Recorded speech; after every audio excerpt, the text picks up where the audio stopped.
मस्जिद नबवी शरीफ में एक सिंधी बुज़ुर्ग थे, उनसे मेरी मुलाकात हुई।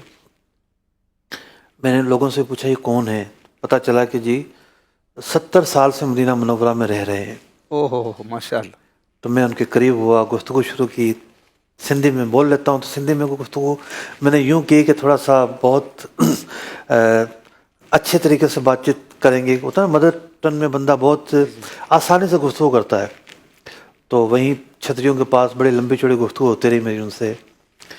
तो कहने लगे कि मैं 20 साल का था, 18 या 20 साल का था जब पैदल रवाना हुआ था। अच्छा। ठट्ठा के रहने वाले हैं बुनियादी तौर पर।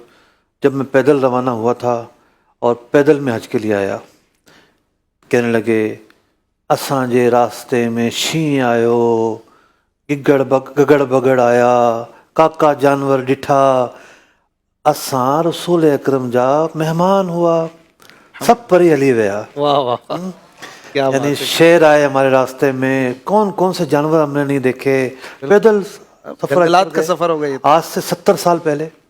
आया है। तो पुराने ज़माने में कोई इस तरह कोई ट्रैफिक थोड़ी होती थी। हाँ जी जी खुले जंगलों में जनाब जंगल भी ज़्यादा होते थे। जी जी। तो 70 साल से वहाँ मुकीम है जनाब। ऐसे भी हैं जो 20-30 साल से मदीना मुनव्वरा से बाहर ही निकल रहे, बाहर ही नहीं निकले। बाहर ही निकले क्या बात है इनकी। कि हम निकले और मौत आ जाए।